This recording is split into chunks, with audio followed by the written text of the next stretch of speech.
let's have a conversation.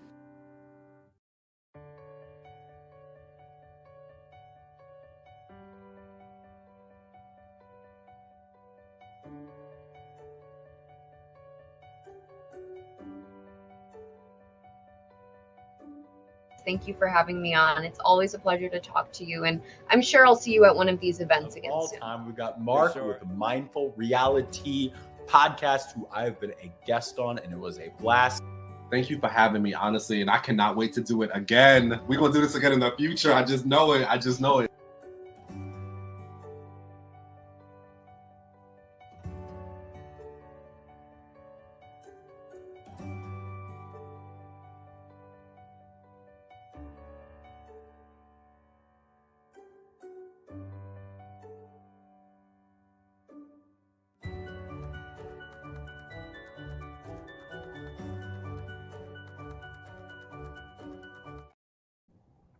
What's up, everybody? Good morning. I'm waking up here in Orlando. It is hot outside.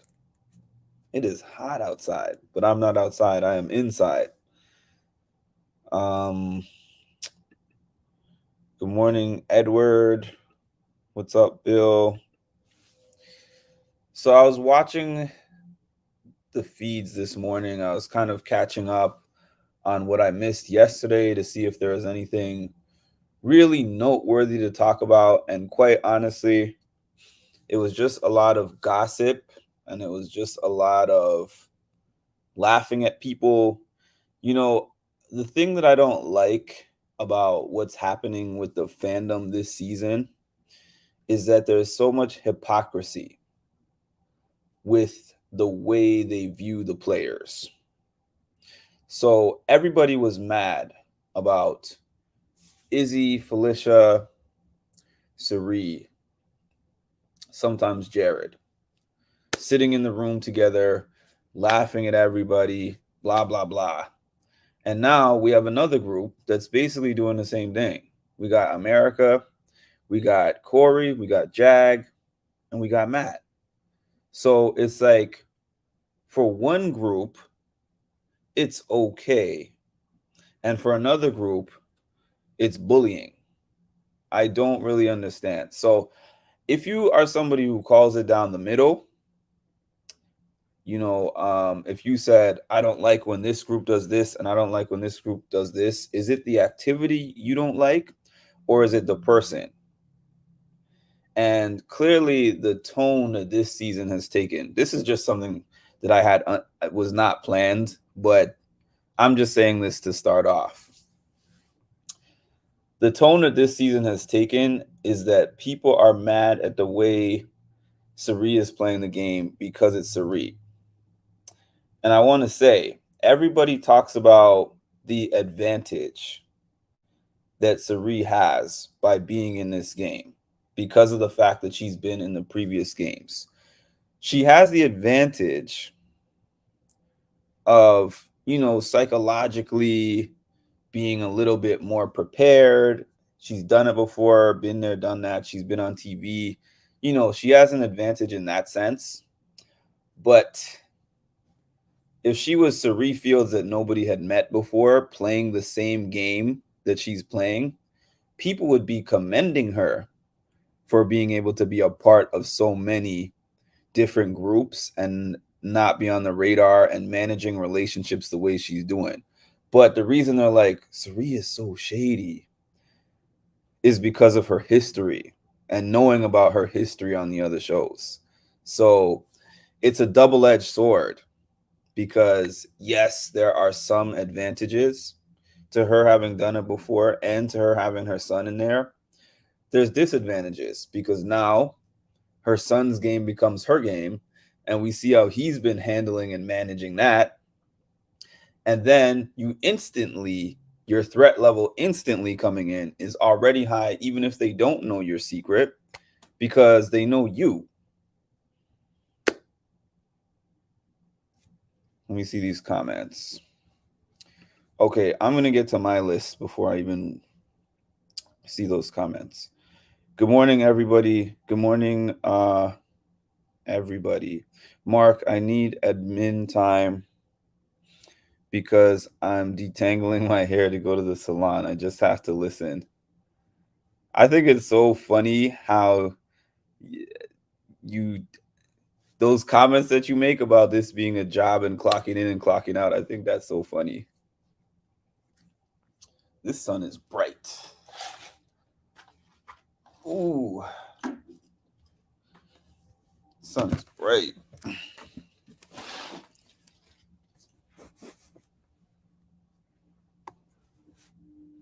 Give me a second.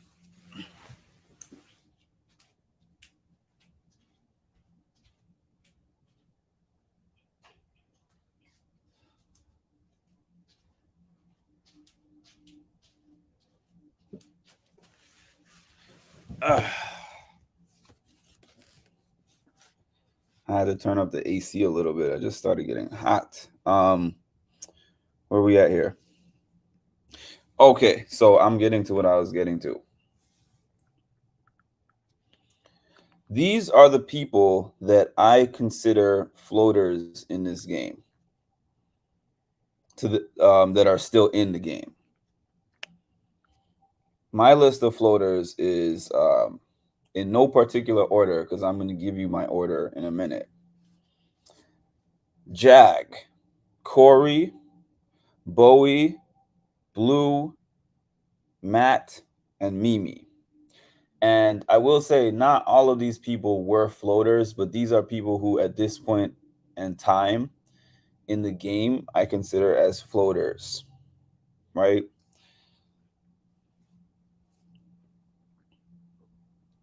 So I have to say it's an easy choice for my number one floater. My number one floater is clearly this lady right here.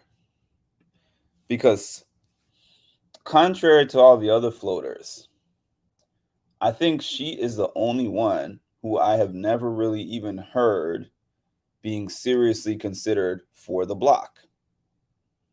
Occasionally, they're like, oh, we can put up Mimi. Very occasionally.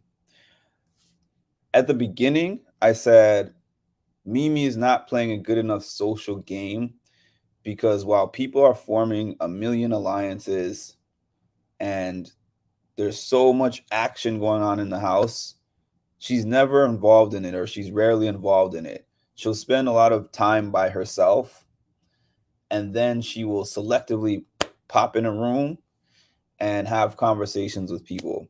I think the game is going like this. I think this person is doing this. I think this person is doing that. This person was talking about this, and this one was talking about that. And I'm like, I wonder if anyone is going to notice that despite the fact that she shares information sometimes about what she knows or what she's heard, she never gives any kind of declaration about where she stands. I saw a funny conversation that she had with Jared yesterday, where Jared was like, oh, they told me that you were in the room when they were talking about the vote flip. And I was like, oh, I wonder how she's going to get out of this one. But he was like, but you know, you're 1,000,000,000% good with me.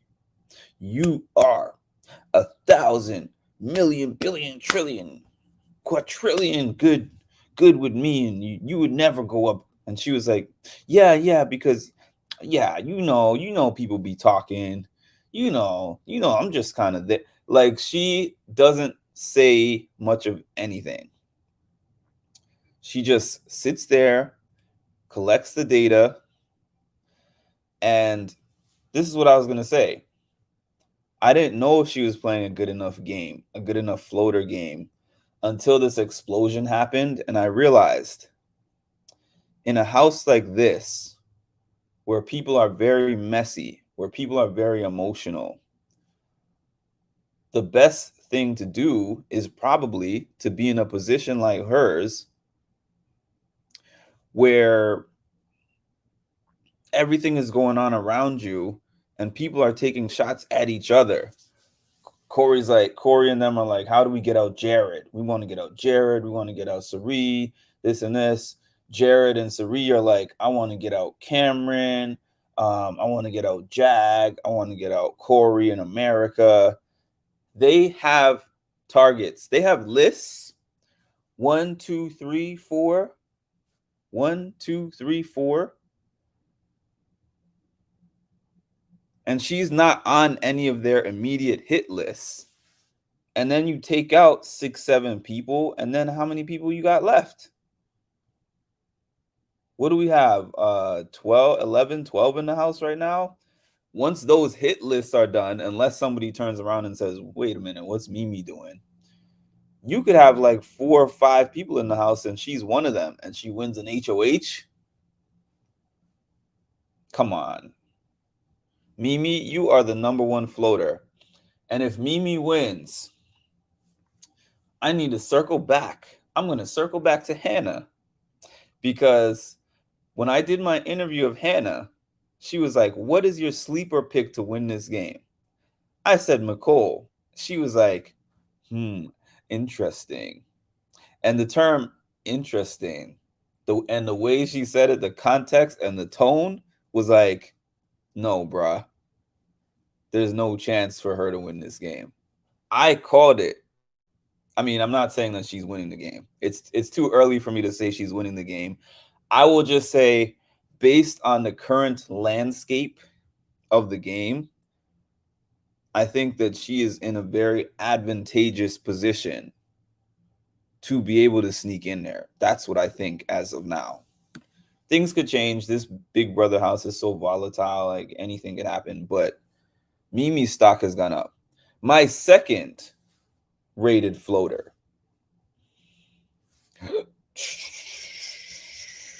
Drum roll. Matthew. Matt. McCole is playing flawlessly so far. I agree. I'm gonna find that clip where I told Hannah that I think McCole is a sleeper for the game.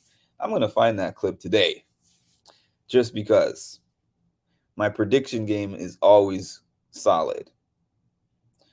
Yeah. So my second highest rated floater would be Matt. Matt is on some people's radar. Some of that is his fault. Some of it is not. Because some of it is not because of people thinking he's shady necessarily, but because of him being a physical threat and they're worried about the physical competition. So some of that is not really his fault. But the thing is, Matt is involved with so many different people and having so many different conversations. So I'm sitting here watching him have this conversation with America, with Jag, and with Corey. And Matt pivoted. Matt has pivoted multiple times and nobody has even noticed because he's that under the radar. Matt was ready to get Jag out of the house at one point. Matt was against Corey and America at one point. Now Matt is against Cirie and Jared. You know, Matt is able to move around, and you know what? I think that Matt is good at playing dumb. I really do. Because when they asked Matt, oh, Matt, you were around when this and this conversation took place. What happened? Matt will be like, I think they were talking about this or something like that. I'm not really sure. I think that I heard somebody mention this, but he'll wait until you get all the information before he says anything more. Matt is moving around the game the same way they say, hey, Cirie is good with everybody. Matt is good with everybody. Mimi is good with everybody. Okay. I found this on the web for is good with everybody. Matt is good with everybody. Mimi is good with everybody. Check it out. Cirie is just interrupting my live. Anyways, pardon that rude interruption. Mimi, that's interesting. Who do you think is playing a better floater game? Who do y'all think is playing the best floater game? I think all of what Nicole is doing is absorbing. I believe it will come into play one day. Yeah, I believe so too. Good morning, Betty. I think Matt would be a good pick, to be honest. I just wonder. Yeah, that might be the thing. But you know what, Cameron? Betty, she wasn't even on. You know how these things just be listening to you? I did not even have it on, and it just started talking. No, Matt, da da da da da. I'm like, what? My Alexa does the same thing. Yo, this AI stuff gets scary sometimes. What was I gonna say? Which one of these? Oh, if Matt can explain his game to the jury. So Corey, America, Jag, and Matt were in a room early this morning laughing about Jared and Cirie, particularly about Jared. And Matt recalled that whole conversation that they had, word for word. I've heard lots of people describe that conversation to people who are not in the room. I heard Bowie describing it. I heard Jag describing it. Matt almost had this whole conversation down verbatim. And it kind of reminds me of, I'm not saying his hearing is not a deficit, is not a, not deficit. That's not what I was looking for. I'm not saying his handicap does not make it harder for him, because I believe that. Of course it does. But it's also smart that he is not letting people know what he understands and what he doesn't understand. It kind of reminds me of when I was working in this factory, like in my early days of my work life. I worked in this factory, and the primary demographic was Hispanic men. So we had this manager who would always come down and yell at us about production. And I, working on the floor, knew that like 80% of these guys actually spoke English, because they spoke English to me. There was only like 20% of them that didn't speak English. But they pretended like they only knew Spanish, so that when he came down to yell at them, they would have this supervisor, this team lead, that would translate, and he knew they spoke English as well. So he would be like, tell them that they need to get their blank in gear, blah blah blah blah blah. And then he would say something to them. The team lead would say something to the guys, and then they would respond in Spanish. And then the team lead would be like, yeah, they said they're working on it, and we'll get better, whatever. And then I would ask them, so what did you say to them, and what did they say back? And it would be some kind of insult, but they knew that the guy didn't know any Spanish, so it was a play for them. So I think for Matt, he's kind of learning this game, even though it is hard for him to get context of certain conversations, or when a lot of people are talking those things that he's described. It's also an advantage to him, because he could be like, I don't know, and they're automatically going to believe him. And sometimes he does know.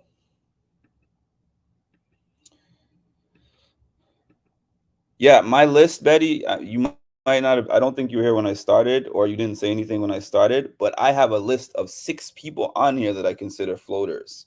I'm going to read my list again. Mimi, Matt, Blue, Bowie, Corey, Jag. And I know some of those will be debated whether they're floaters or not, but I consider them floaters. Now, your people might be surprised by my third pick. My third pick here is Blue. And the reason why people would be surprised is because you're saying to yourself, how is Blue a floater? Blue has been basically a part of, an alliance with Jared. But if you think about it, Blue has not really strongly been a part of any of the groups. Blue is not in like 10 different alliances. Blue in the beginning, everyone was like, if you listen to all the conversations, everybody was like, I'm not really worried about Blue because she's a social media influencer. Okay. Let me take this back a little bit. I'm not saying that Blue is playing the third best floater game. I'm kind of ranking the position that they are in as of right now. It's two different things. I'm not saying who's played the best floater game from beginning to now. I'm saying who I think is the best people who are currently floaters, who is in the best position out of those people.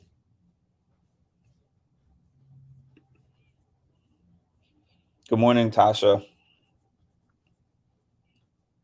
So yeah, so I have Blue in there as a great floater because when this whole explosion happened with Jared, she used that as an opportunity to get back with her old group, to get back with Jag, and Jag is close with Matt, so she got Matt. She was also able to get everything on the table with all of them, Jag, Matt, Corey, and America.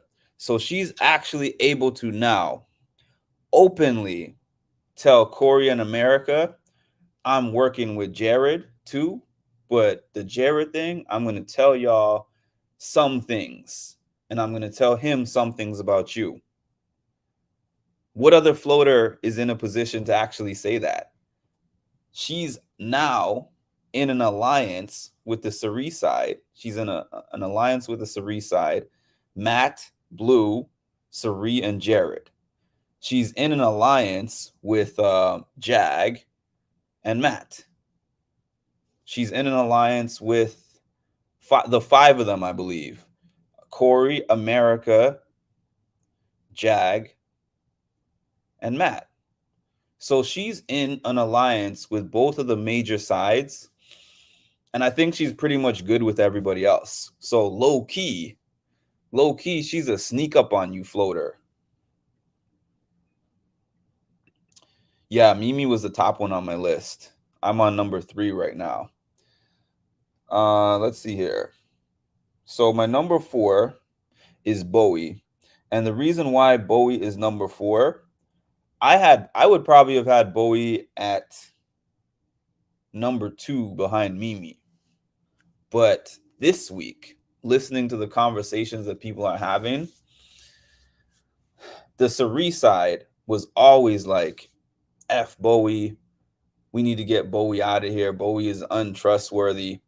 But now I'm hearing Jag, Corey, and America and Blue saying that they can't trust Bowie. They're like, we're keeping Bowie around as a bottom number, but she's untrustworthy. So I feel like Bowie's floater stock dropped. Bowie's floater stock has dropped some because the other side stopped trusting her. The other side being Corey, America, Jag, and Matt. And at this point, the numbers of the people in the house are shrinking. So if you have a group of 4 that doesn't trust you, you could be in trouble at some point. I agree. Because at first I was examining everything that was happening with Blue. And then when I kind of was watching the conversation she was having with Jared, and I was watching the conversation she was having with Corey and with Jag, I was like, a good amount of this is strategy. And we've seen her do the fake tears before. I really think that a good amount of what she was doing was strategy. And now she put herself in a position where she's able to lay everything on the table. Not everything. Sorry, I have to sneeze. Excuse me. Excuse me. She's in a position where she's now literally telling people, I'm working with this one, I'm working with this one, I'm working with this group. Don't worry about it. Just informing you, I'm going to go talk to Jared. But they're not knowing everything she's going to talk to Jared about. She's kind of keeping Jared in the dark, though. I think because she has seen the type of person that he is and how explosive he could be, how emotional he can get. So she knows that she can't be like, hey, I'm talking to Corey in America and I'm giving them this and this information, because he would be like, what? Nah, bro. We're done. If he knew half the stuff he was saying, if he knew half the stuff she was saying to them, he would already have cut her off. Morning, Melanie. I think America is the most dangerous player in the game. I don't. I think Corey is more dangerous than America, quite frankly. Let me see. So I actually, speaking of Corey, I put Corey as the number 5 floater. This is a list that has gone up and down for me. Corey was a very high level floater. And I feel like if I had made this list maybe a week ago, I would put Corey number 1 on my floater list, because he's a floater that hadn't particularly been targeted, but he's a super fan. He's extremely smart. Definitely, if you get him in one of those final 2 chairs, oh my goodness. I think that after that argument that Jared had with Corey, and seeing how Corey handled that argument, I would never want to sit in a final 2 chair with that man. It would be embarrassing. Especially if he went first. You would be like, but the way that he would answer those questions and his final speech, you ain't winning if you sitting in a final 2 chair with Corey. The reason I moved Corey down is because Corey can't help himself. At the beginning of the season, he was like, everybody thinks I'm super smart and a super genius, but I have to kind of downplay that so that I can downplay my threat level. Well, your threat level is way up here at this point. Everybody knows about Corey at this point. You can't hide that. You cannot hide that at this point. You're a super genius. You know the game in and out. You're very analytical, very smart. Everybody knows it. So, and then this whole thing about let's put all the alliances on the table. Basically, I have Corey on this list, but Corey's not really a floater anymore. You can scratch Corey from the floater list, but he was a floater. I think he was a floater up until this week. And where are we? Did you see her laying on the HOH bed talking to Cirie, Jared, and Felicia last night? Yep. Blue was on the HOH bed. Yep. She actually said, though, she was having a whole conversation about a couple of nights ago with Jag and Corey. No, I don't think Corey was in that conversation. I think it was just Jag and Matt she was talking to. And she was like, oh, I hate him. I'm going to get him out, this and that. But I am about to go in his HOH bed.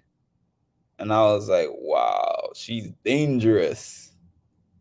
That girl is so dangerous. Corey is so strategic still, though, when I saw the feeds briefly last night. Good morning, Ronald.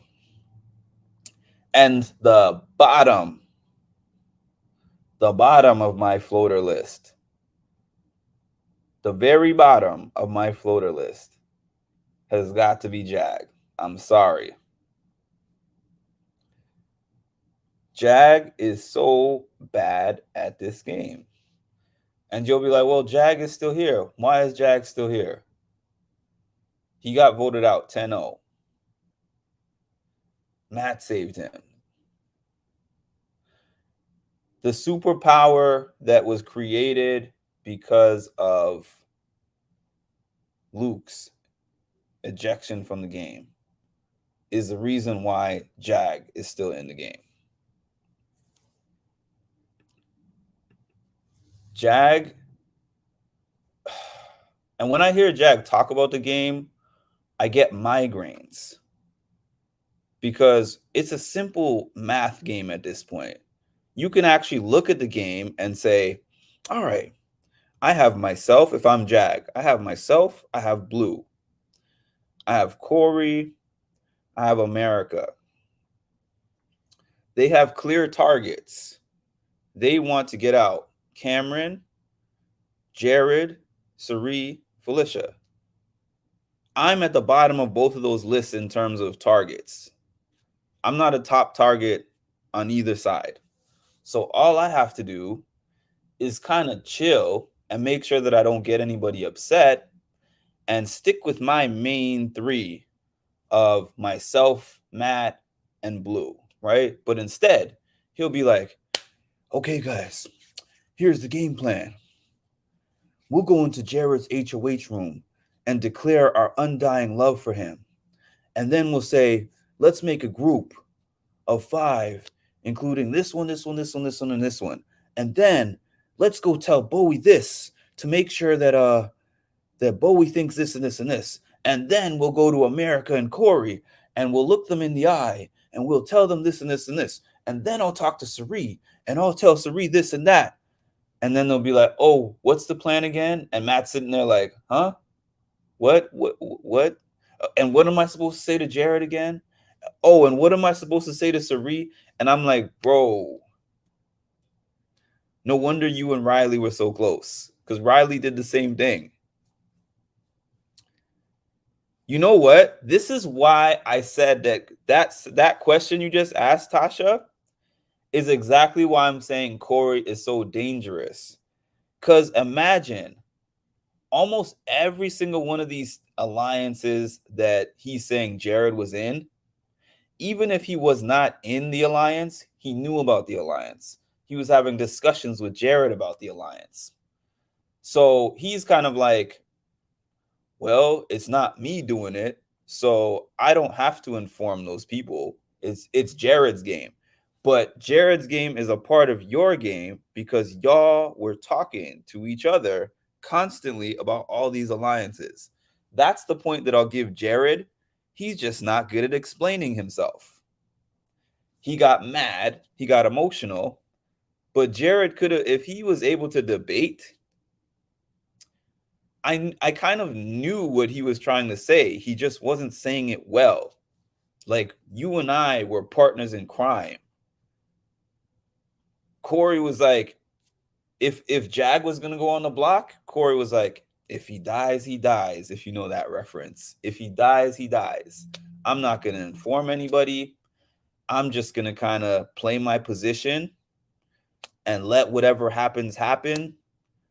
And it's just me and America kind of riding it out. But he painted himself like the ultimate good guy who's always 100% honest, never lies to anybody, never says anything for strategy purposes. And America did it too. Kudos to them for getting out of that and looking that way. Kudos to them. Matt still has a soft spot for Cirie. Yeah, there's this balance between game and personal. Jag has his moments, but does what you're talking about. Well, so sometimes I feel like Jag is turning the corner. But then, so this is the thing.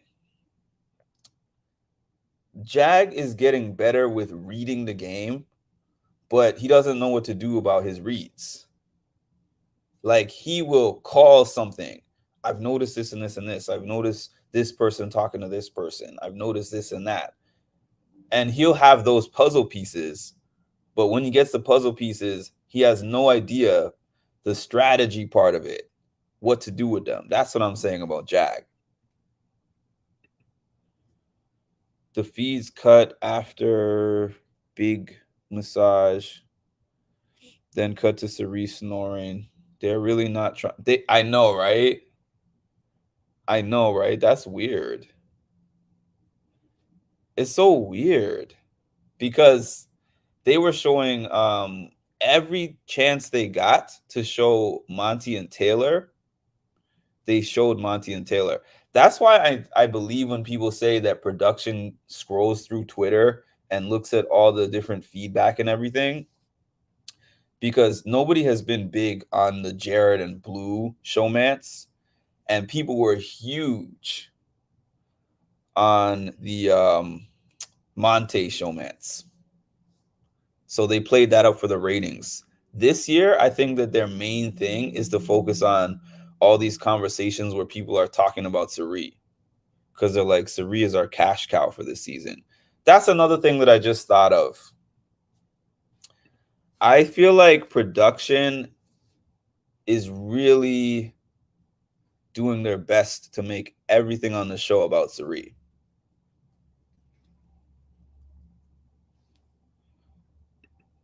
So that's probably what's leading to this. It's part of what fuels this, the whole cast versus Cirie type of thing that's going on.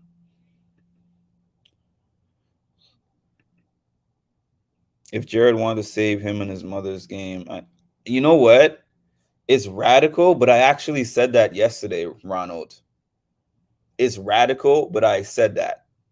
I said that before yesterday, as a matter of fact.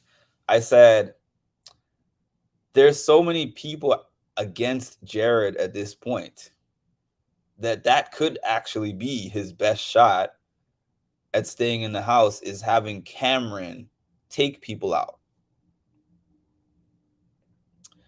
And I know it would be scary and risky to do that, but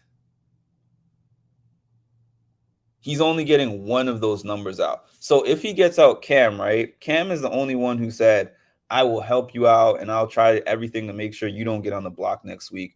We know that Cam is willing to go the Michael route and try to just win everything. Cam's not at a point where he's like, I'm going to throw this or I'm going to depend on this. He's like, I can depend on nobody, so I'm going to try to win every competition. And he's won the most of anyone this season. So Jared can't play next week. It's a double eviction. I think I would want to have the guy with the biggest chip on his shoulder and the greatest chance to win on my side. You take him out of the game, whoever is still left is still in. If you take him out of the game, right? If he goes out the back door, Corey, America, Blue even, and Jag are all still in play. They're all still there. You still have 4 people against you. He doesn't really know that Blue's playing both sides so heavily like that.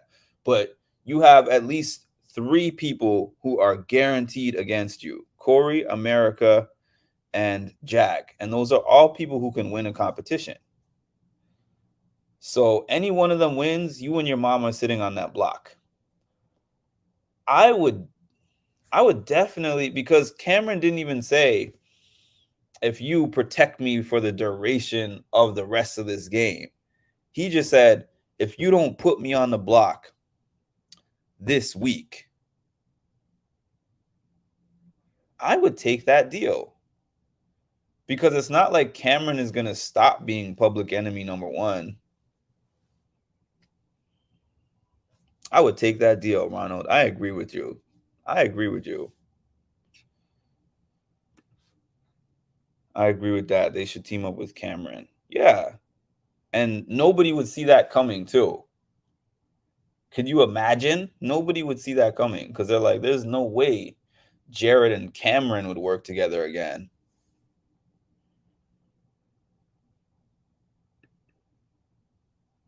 Jag is just a bad player. You know, that's probably a good point. Getting Cirie on there, not just boost the Big Brother ratings, but the Survivor season is coming up. I think, next week? I think next week it's coming up. Cam is a great shield. And Cam has nobody in this game. Because even though he's talking to America and all that, he knows that America is working with him out of convenience versus like, oh, I really want to work and build with you. It's a convenience thing. Like, I know that I can use you as a weapon to take out the people I want. So, the more that I think about it, I thought that at the time, I really was like, you could keep Cameron, if you're him, you could keep Cameron and make plans to get out whoever. Let's say you get out Corey or America this week. You could be like, okay, now we got to get out the other one that didn't get out. We got to get out Jag. And then we got to get out this person, whoever. And then when you get to 6, 5, then you make plans to get him out. Or you make the plans beforehand. Like, we're going to keep him up until this number, and then we're going to gun for him.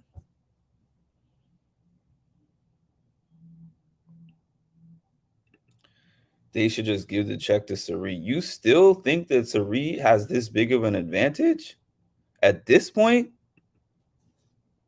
She did tell him he should take the deal with Cam, but I didn't see him say that he agrees. I don't know, though.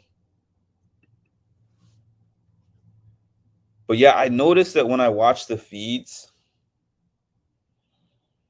unlike last year that was showing a lot of downtime, games that they were playing, tie-dyeing, showman stuff, they cut out all the in-between stuff that's happening.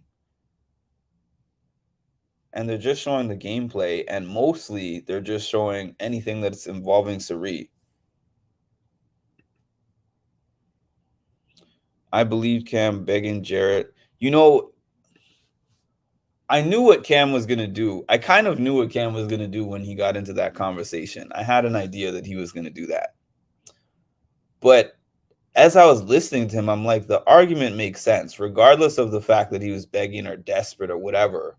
The argument did make sense. He was like, you and I are both looked at a certain way in this house. You and I are now painted a certain way. We're villainized. We're the villains. Nobody trusts our words. Like, nobody thinks that we're honest, good people, whatever. And really, we need each other at this point in time to get to the end. I think Jared is so arrogant and so stubborn. It's frustrating because he doesn't have nobody. He has Cirie. He has Cirie Fields.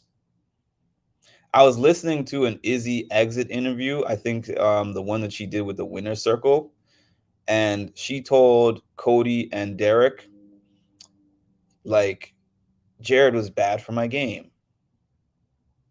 I agree with her. They asked her if she thought that she would do better in the game if it was just her and Cirie and Jared wasn't there. She said yes. I agree with her. She was talking about the fact that Jared, despite having a team, a group, an alliance, moves on his own. Jared operates as his own person. And it's like, I know there's some parts of the game where you're going to have conversations that you don't have an opportunity to prepare for. Somebody might surprise you with something. Sometimes you might slip up a little bit. But Jared will concoct an entire plan by himself, tell nobody in his alliance. And then if it starts going around the house and it gets to one of his alliance members, they don't know what to say because they've never heard of it before. And by trying to defend him, it makes them look like liars. And this has already started happening with Cirie because they're fact-checking certain things that Jared has said. And then when it's brought to Cirie, her responses, and they're kind of fact-checking that.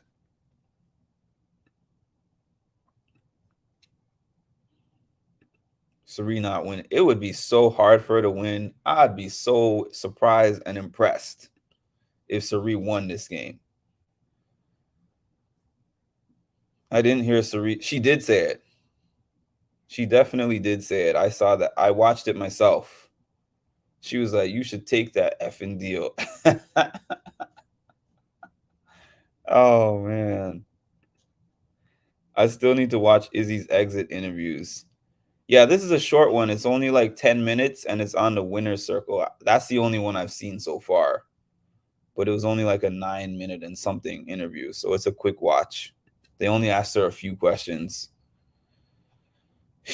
You know what? I hate that about Big Brother because I learned that you have to get on a list to be able to get these people, these cast.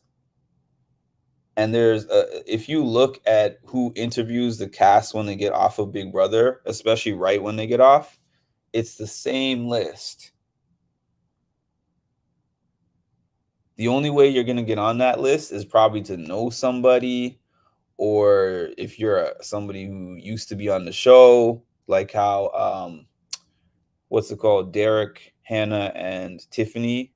Now they do exit interviews, but they got like Kat Dunn, I think. I forget this lady's name, but this media podcaster that does a bunch of exit interviews. They got the winner's circle. They'll have like Entertainment Tonight. They have a list. So, and they pre-approve the questions. Like you submit the questions and then they have to look the questions over. It's just a whole bunch of politics. I guess they try to maintain some of the mystique of the show.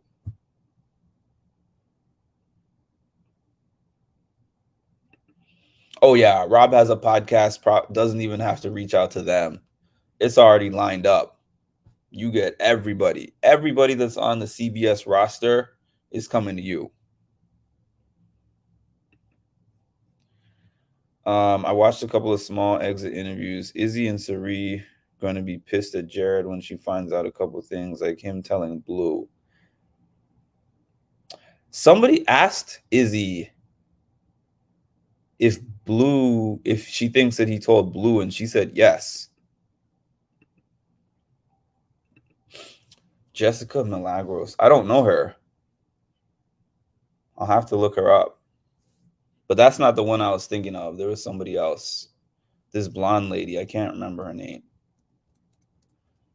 But she does a lot of, she does like official coverage of Big Brother and some other CBS shows. But yeah, that's my list. My best and worst floaters. I still got Mimi. Well, I shouldn't say I now have Mimi at number 1 on that list. I think that thank you. That's exactly what I was thinking of. Sharon Tharp. Thank you. I don't know why I keep forgetting her name. Sharon Tharp.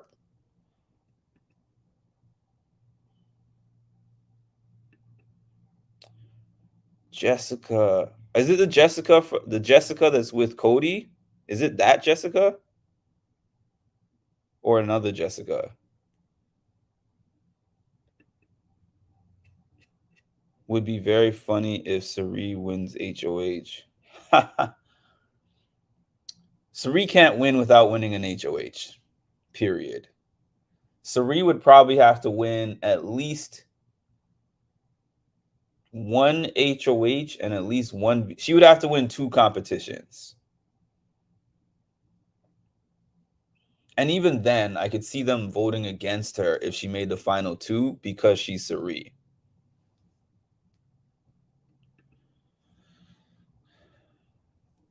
I don't know. I mean, Carmen, I was watching it live and I was like, oh, it didn't look like anything to me at all. And then all of a sudden the next day, I'm seeing everybody like, she should have gotten in trouble for punching him. And I was like, wait, what happened?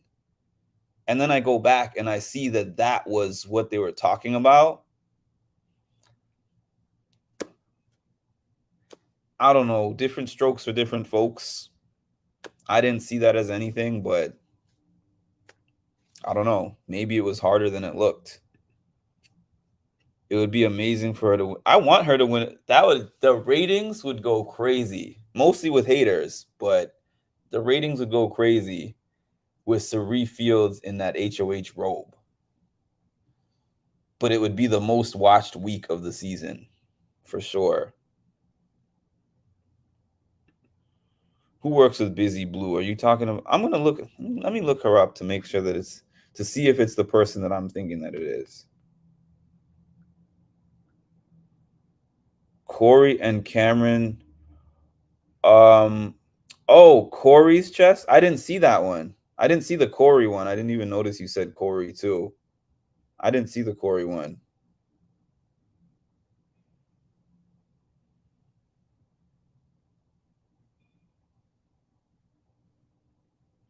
Oh, that's Jessica. Okay. What season was she on?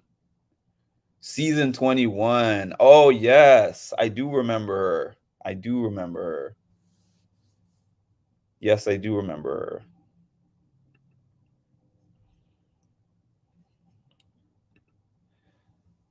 I thought it was funny when she said, "See you soon, pig," or whatever. I didn't know. I didn't catch that.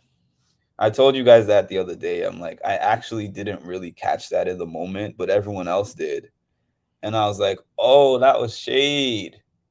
I was slow with that one for sure. But I thought it was funny after the fact. And Cody and Derek thought it was funny too. Pipsqueak, yeah. Pipsqueak. But I wasn't thinking of the see you soon part, meaning you'll be out soon. That's funny. I felt bad for Izzy. I wish Izzy was still in the house. I said this at the beginning, but it's so irritating for me.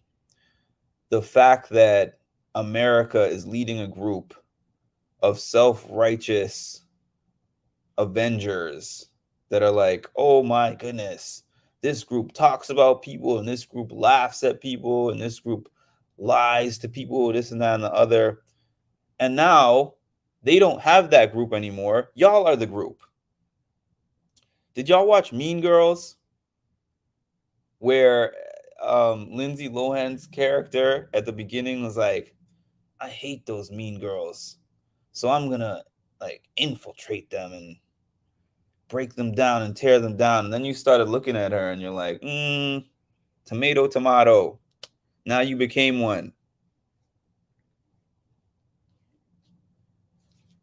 If y'all saw this late night conversation they had last night, they were spending the whole night just laughing about people. America, Corey, Jared, Matt.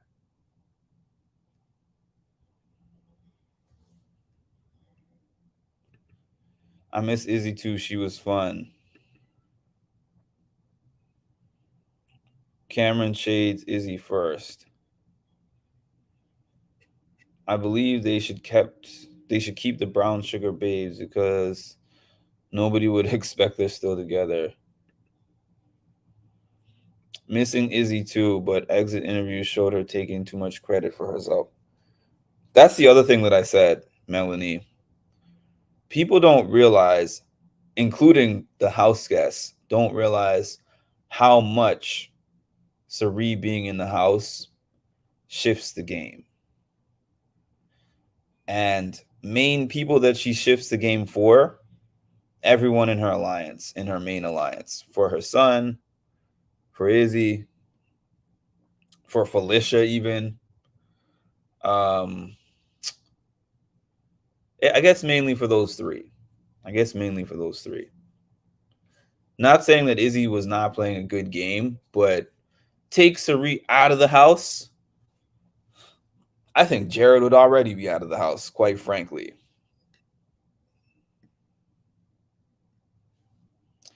As a Texan, don't care for America. And a funny thing that Jag was saying earlier in the morning, in that same conversation that I'm talking about. Jag was like, Cirie only cares about Cirie. And he doesn't know how untrue that actually is. Because he said, after the whole blow up happened with Corey and Jared, he said she came to him and she was like, just to let you know, don't lump me in with that. I haven't lied to anybody or deceived anyone intentionally, blah, blah, blah. She was like trying to smooth things over and be like, I didn't do this, or I wasn't the linchpin for that, or I wasn't the one behind this. And he said, Cirie only thinks about Cirie. He doesn't realize how untrue that is. Because a lot of what Cirie does in these conversations is damage control. It's like, we can't have both of our names in the mud like this. So she will try to keep her name as clean as possible. Obviously, that's the smartest gameplay. And if her name is clean, whenever Jared gets in a mess, she can try to clear up the mess.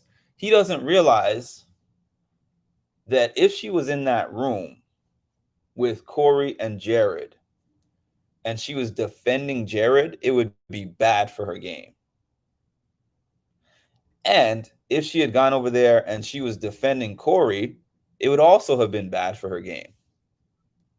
So she's in the smallest of box where she's only doing what she can do, which is keep it on me. It's actually not selfish. I'm not saying that she doesn't have the capability to be selfish in a game, because she does. But in this game, this is the most unselfish that she's ever had to be, because she had her son there and then she had the person who knows her secret. So she had to play the game as a trio. There was no choice. If anyone plays the game selfish, it's Jared. Jared is selfish. I agree. I enjoy these chats, Mark, but I have to get my breakfast and take my insulin. See you next time. Thanks for hopping on, Betty. I'm actually leaving very shortly as well. I got another few minutes.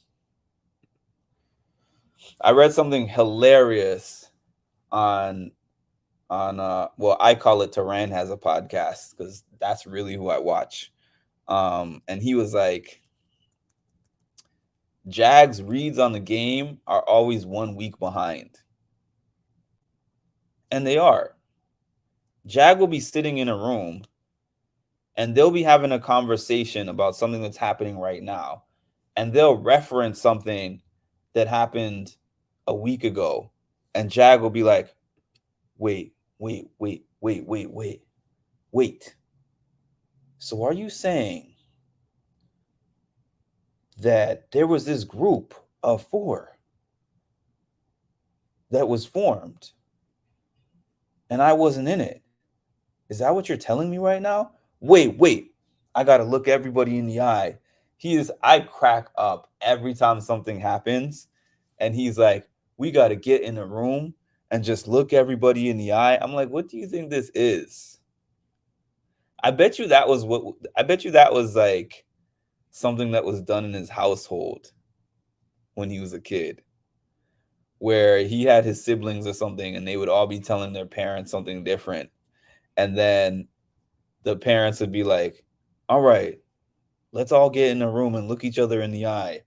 And I'm going to figure out which one of you is telling the truth. Jag last week was on this whole, I'm for the squad, I'm riding for the squad this and the squad that. Now he's on, I don't trust anybody. I'm like, where have you been, Jag? There's nothing different between this week and last week. I don't know. You just figured out the game yesterday. I think I want to take a small cat nap. TN sinus allergies, but my little nephew is supposed to come over. Hey, you made it just before I left. I'll stay another 5 minutes just for you. Which one was whose main alliance? Whose main alliance? hit the like, subscribe, share, comment, set your notification bell. Good morning, Tammy. Tasha, who is the main alliance of who?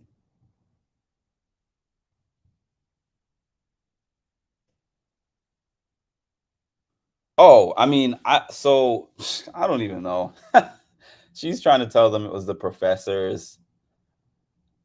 I don't think Cirie really cared about any alliances. That's my thoughts. I don't think that Cirie cared about any alliance except for herself and Jared, and by default, Izzy. That's it. That's it. I don't think that anyone in the house has cared about a group alliance. I don't think that anyone in this house has cared about a group of bigger than 3. And it still is the case when you look at it right now. Because if you think about the groups that are there now, right? Matt and Jag, I think that's their main squeeze. They're like, we can include Blue in this, but really our main thing is the 2 of us, right? We got Corey and America, same thing. We can include Matt, Jag, and Blue for numbers, but our main focus is the 2 of us. Cirie and Jared and Izzy are the main focus there. Mimi, well, not Mimi, but Felicia is trying to make something with Mimi because they agreed to a final 2. But I paid attention to the fact that Felicia was the one who suggested the final 2, and Mimi was just like, oh, yeah, I'm with it. So I don't really consider that legitimate. But I think that everyone on this season only cares about 1 to 3 people. This whole thing did not start with Cirie. That's the funny thing about everybody blaming this split on Cirie and Jared, right? Because at the beginning of the season,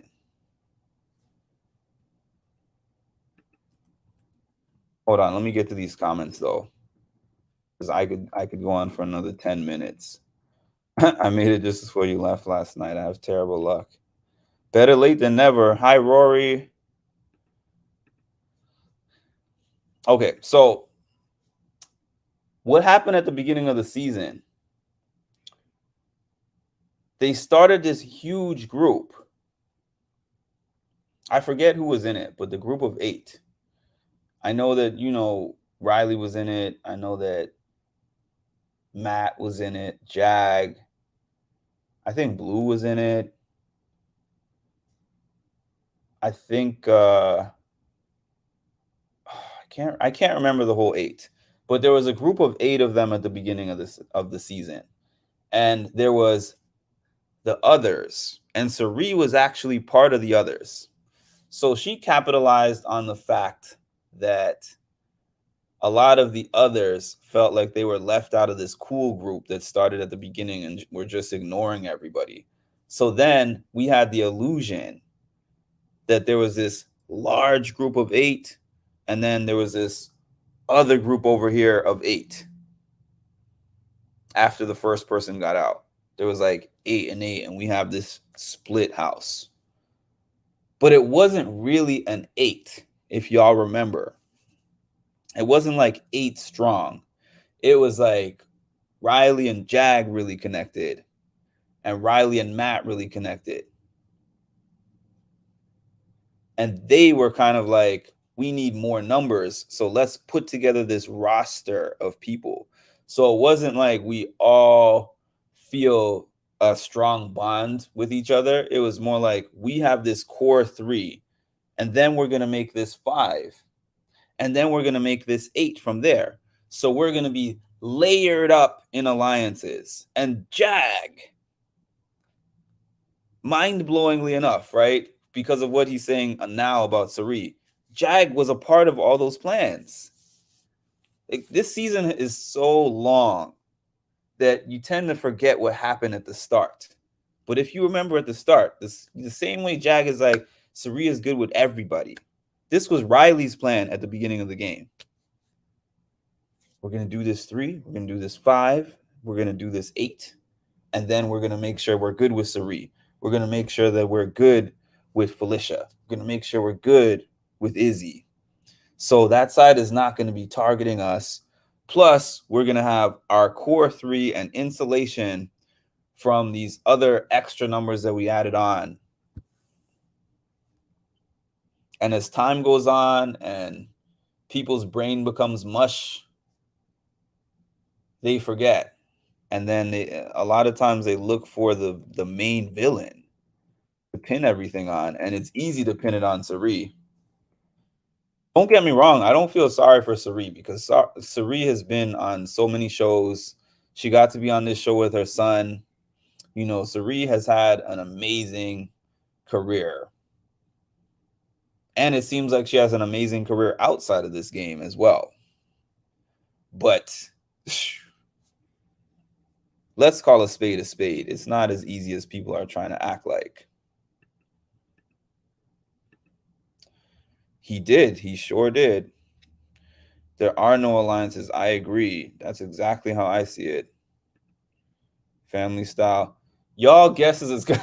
Listen, if they put on Twitter, what is the main alliance for each person, you get a different answer from every fan. It was 6 and pulled in 2, I think. They wanted numbers. They did. They're mad that Cirie did it better than them. Straight up and down. Jag wanted to do what Cirie is doing. Jag thought he was doing what Cirie was doing. Don't y'all remember when Jag was talking to Izzy? Jag had no interest in Izzy. He didn't like Izzy. But remember when he went over to the pool table and he was trying to work a social game with her? So this and this happened back in my day, back when I was growing up, this and this about my culture, blah, blah, blah. What about you? That was game. That was game, but it didn't work because Izzy wasn't giving him anything. He wanted to be the social game guy. That was his strategy. It didn't work. Now he's like, Cirie was doing this. She's so evil. Cirie is the worst person in history because she made everybody trust her and like her. Cirie went around and did damage control when certain things happened and kept her name in the clear. That's so wrong.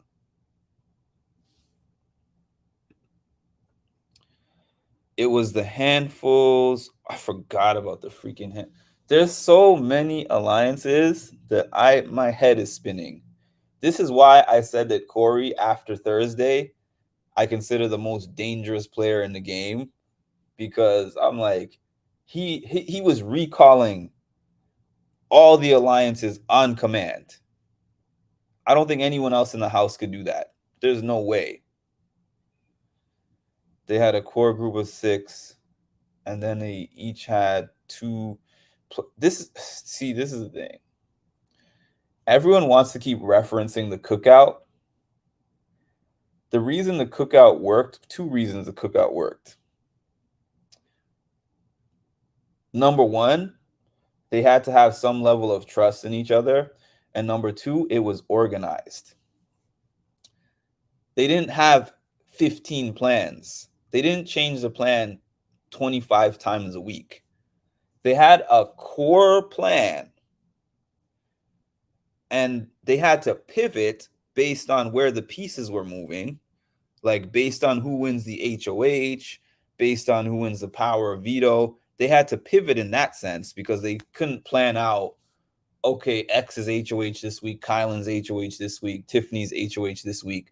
That's the part that they couldn't plan. But their core plan, the only way that their core plan was going to change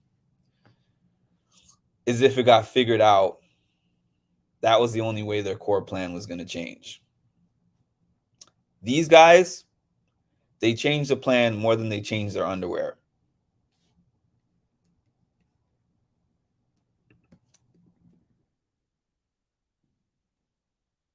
Oh, we got this. Everybody hops on when I'm gonna hop off. Now all we need is Lisa to jump on here. And the party's complete. Hi, Sapphire. Yeah, I didn't like that. I don't like that. I said that yesterday too. I don't think Jack has been bullied. I do not think Jack has been bullied. Not playing the game well and being on the bottom of every alliance does not mean that you're bullied. You know, when he was saying that narrative about bullying, I was actually thinking about Jag and the story that he has told. And I don't mean story like a fake story, but like the real stories that he's been telling them about people taking off his turban and throwing it on the ground and spitting on him and all this stuff that he said. That's bullying. So I kind of feel like he is mixing in those feelings. This is my just my social work brain just thinking of this stuff. Like reverting back to your childhood and thinking about times where you were not included in certain groups and people did certain things to you. So because I'm looking at this and I'm like, at face value, I don't see anything that has happened to him in this house as bullying. I can't. I used to post the alliance maps and talk about the alliances. I don't do that anymore. I can't do it. I don't get why Jag doesn't see that Corey is more dangerous since he knew about all alliances in order to dump the info to everyone. Corey lied just as much, if not more, than anyone else. He sure did. But the thing though is he is just as dangerous as anyone else, if not more. I agree with that. But Jag is not his main target. That's the whole thing. I think for Jag, I do think that Jared is more dangerous to Jag because Jared has Jag higher up on his hit list than Corey would. Corey would kind of exhaust everyone else that's outside of his alliance and then go for Jag. Whereas Jag might be number 2 or number 3 on Jared's list.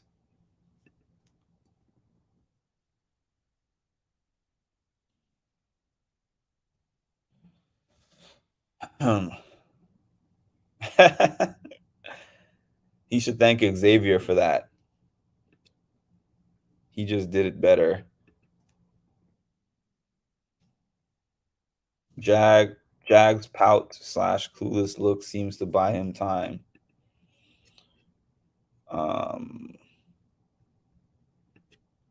Every time I see this name, I see at Ma, and I'm about to read, is angry that Twitter hasn't been, and then I'm like, oh, this is the, why would you pick this name? I'm sorry. This name is so it's a sentence.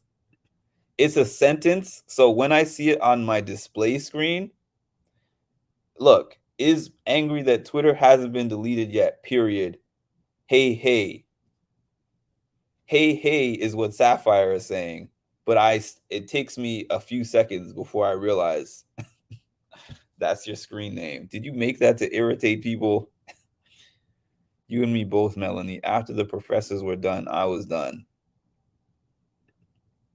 Hey, Sapphire. Granted, Jag has been bullied but how? Like, tell me how you think he's been bullied. I really want to know.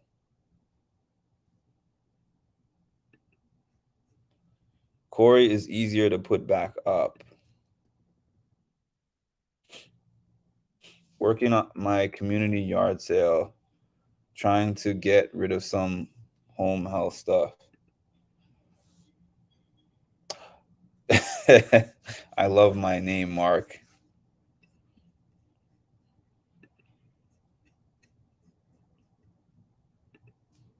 Hey, you can love your name, and it can also scramble my brain when I'm reading it out. Cirie said he looks scary without his turban. Oh, so here's the thing. it's not a nice comment, right? It's not a nice comment. But talking behind somebody's back is bullying or gossiping. This is what I'm trying to say. Is that bullying or is that gossiping? Because I don't know, maybe I'm just missing something, but I see that as two different things, because that's the same thing as when somebody said Jared was bullying America because of what he said about America behind her back. And I'm like, am I just not understanding? Is this one of the definitions of bullying? I'm asking that genuinely, because one thing that I don't like is misuse of words or using a word to describe something that is actually something else.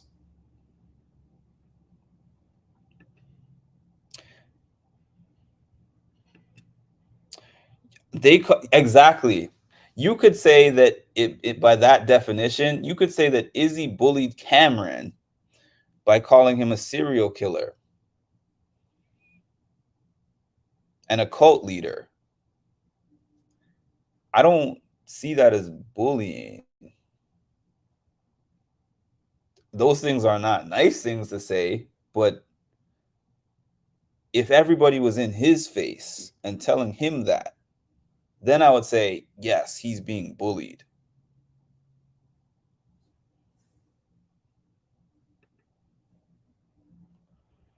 I think she's surprised. I think I read that comment already. Thoughts on Blue and Matt? Blue and Matt will go where the wind blows. That's my thoughts on Blue and Matt. I don't think Blue and Matt have a strong strategy of who they are going to go to the end with. I think that they're just keeping their options open on all sides. And then once the numbers dwindle down, then they'll choose. That's what I think. That's exactly what I think. Hi, bro. We know. So the timer from when I said I would leave till now is probably about 25 minutes so far. It's a running joke that we've had with Lisa, because Lisa is always like, when Mark says he's about to leave, we got about another hour at least.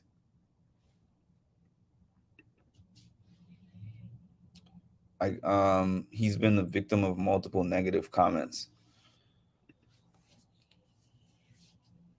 I'll tell y'all the truth. This is going to happen. This has happened every year since the beginning of Big Brother. This will happen every year that Big Brother continues to exist. You put 16 strangers in the house. You make one of them from Africa. You make one from Japan. I'm just listing out names. They haven't done this as far as I know. They have people from different countries' versions of Big Brother, but I'm just speaking hypothetical. You make one from India. You make one. Somebody comes in there and they're Catholic. Somebody comes in there and they're from the South.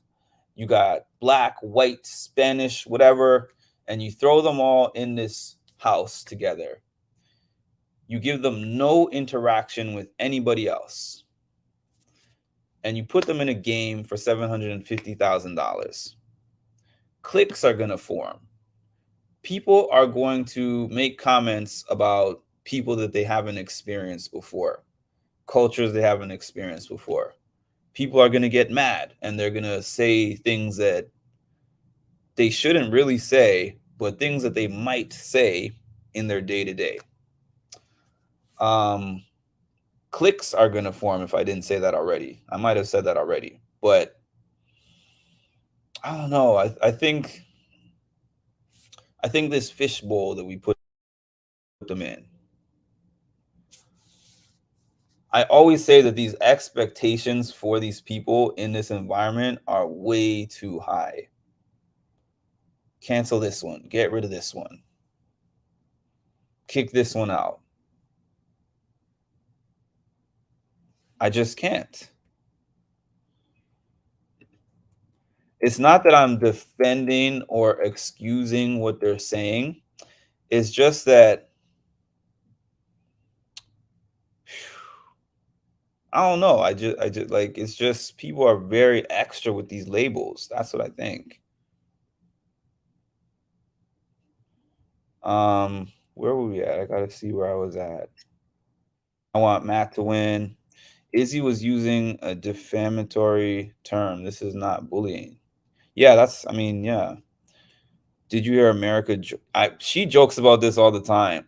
She didn't even just say make out, or you're probably talking about a different time. But I was watching something this morning. What did she say? Oh, she said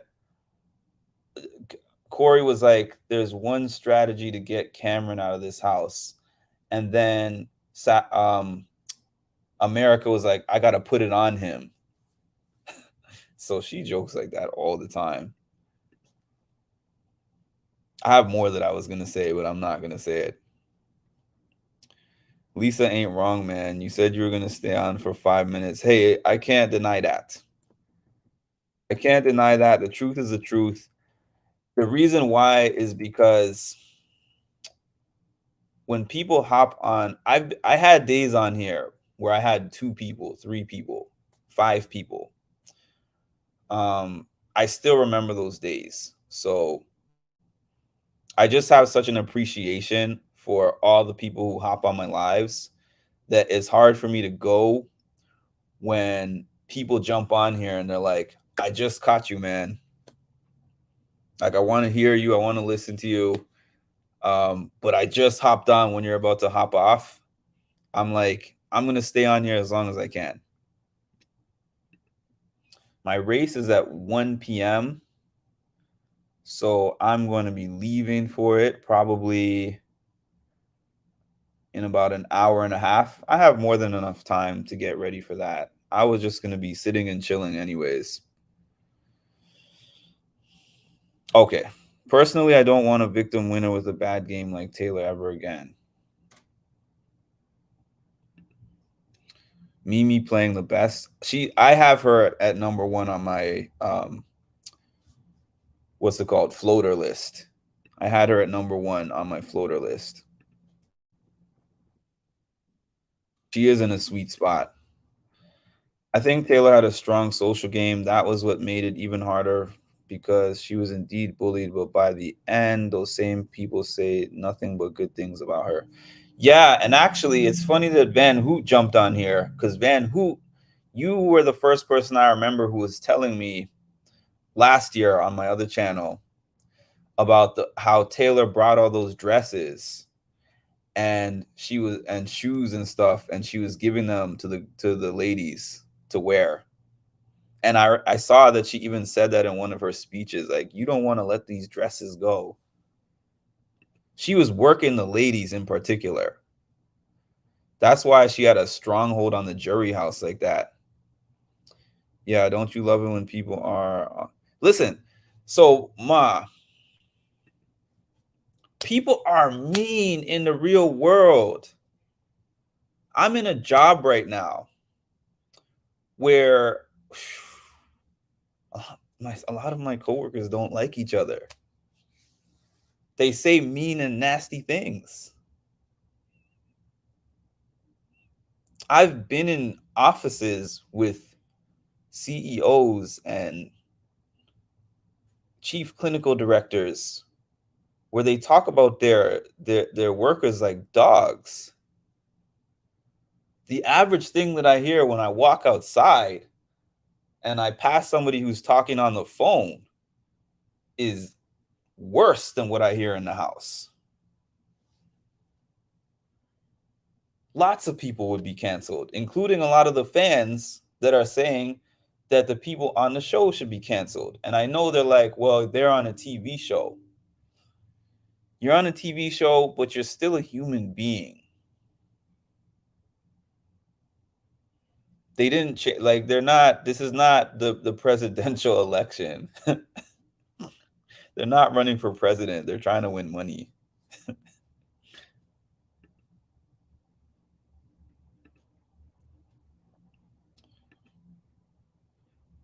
think Mimi and Matt. Sapphire, my list. I guess you weren't here at the beginning when I made my list, but that's the exact number 1 and 2 on my list. My number 1 floater was Mimi, and my number 2 floater was Matt. So I agree with you. I ain't complaining. I'm having a good time. Oh no, I'm not really directing that at you specifically. I'm just saying, like, in general, the fandom. I'm not addressing that at you. It's just your comment made me think of the fandom in general. Good luck with your race. Thank you. Sorry, but I disagree. Taylor's game was bad. She only won 2 because of the influence of the exit interviews. All the questions about Taylor.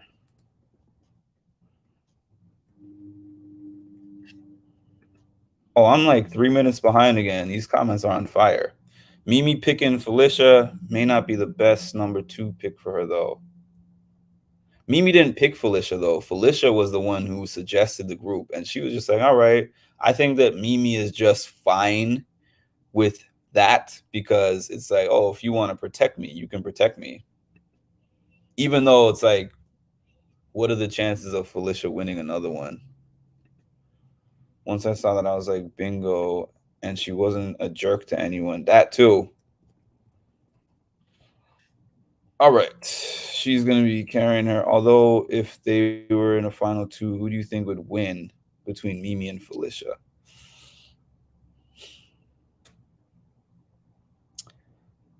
As of now, I think that Felicia would have solid arguments to win. I think it would be split between them. But I think by the end of the game, if Mimi were to make a final 2 chair, I think I would definitely have to give it to Mimi. Because if you go 50% of the show without really the benefit of being at the bottom of whatever alliances that you're in for 50% of the show, and you still manage to get to the end, that's a feat right there. Mimi woke up with all the info, and now she is going forward. She's going to go forward and elevate her game by not trusting everyone. But the thing is, she never trusted anyone. That was the thing. That was the smart thing about Mimi's game. She never trusted anyone. Exactly. Sapphire, I am the perfect example of that. Because there's a lot of places and spaces that I have entered, not because I had the best qualifications or I was the most polished, the best skills. Look, I'll even admit, if you go through all the people, because people keep coming on here and telling me, I know all the major players that cover Big Brother. Y'all know I just started watching Big Brother in 2020. I'm not an analytics guy. There's channels that are excellent at that. Some people have said, I like your channel because you read all the comments and you engage. A lot of people have said that. That's not a skill, but it's a quality that people like. You don't have to like her game at all, but you win by convincing the jury to vote for you. I said this last year. I said this last year when everyone was debating about, oh, did she deserve to win? Did she deserve to win? Contrary to popular belief, there's no rules to how to be a Big Brother winner. All there is examples. Dan Giesling did not win because of playing the Big Brother rule the best. Derek, Xavier, whoever, Nicole, Josh, all these people who win. Josh is the best example for me because I don't like Josh and I didn't like his win, but he won. That means he did what he needed to do to get the job done. And that's that. There's no specific thing that you have to do to deserve to win. You win because you got to the end and the jury voted for you to win. That's it. There are still people like Daniel and Mark trying to act like they have the upper hands while still not being nice people. Mimi and Matt together make M&Ms. That would be a strong random team, but that would be interesting. I'm still 4 minutes behind. Taylor had no game except for the fact that she was a victim. Come on, man.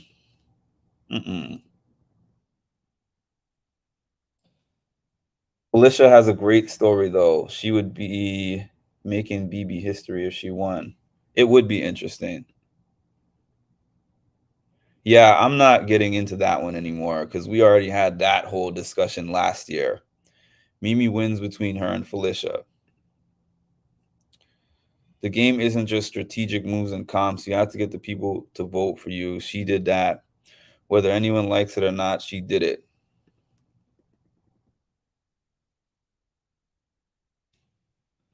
I climbed the corporate ladder off my relationships. It matters more than any degree or skill because those can be learned. I don't care about your analytics. I don't care about analytics. I just casually chat about the game. Well, I guess that's why my channel is the best one for you, because that's what I do. I started off trying to be the analytics person because I would actually sit down and write like 10 pages of notes to do a live because I was like, I don't want to forget anything. I don't want to miss a conversation, and I don't want to sound stupid. And how am I going to fill the time? You haven't seen my notepad in months. The only thing I use my notepad for now really is when I'm doing an interview because I still like to be overly prepared for an interview. But for the live, I just watch what I see and then I read your comments. Your comments actually make these lives longer or shorter because if y'all haven't noticed yet, when I jump on here early AM and there's like 5 people on here and I plan to make it 30 minutes, it's 30 minutes. When I hop on here and 40 people jump on, then it's way longer than that. Survivor is the same way.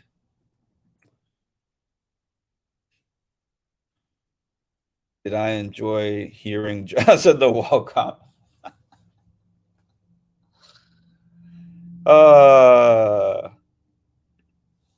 I figured that you meant Terrence.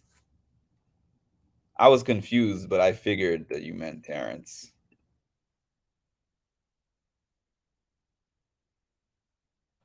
Am I caught up? Yes, I'm caught up on the comments. Nice. Okay, y'all. I'm going for real, but I hope all of you have a great day. Thanks for making this a very entertaining discussion. Seems like a lot of y'all agree with my floater list, give or take. Yeah, I'll leave that one up there. While everyone is entitled to your comments and opinions discussing BB, that's all. That's it, and that's all. Appreciate y'all, and I'll catch up with you later. So you literally were one of my very first followers. And then when you followed me and I, followed back, I was like, this dude is cool. Like, if they say talk to your manager, you just say, you know what, talk to the hand. You don't need to be on my podcast. But yeah, dude. Yeah, you do a great job. Thank you. I always get a kick out of talking with you on Patreon. You have a really good, view on everything. That wasn't planned. you know what? But I like this Canadian. Well, thank you.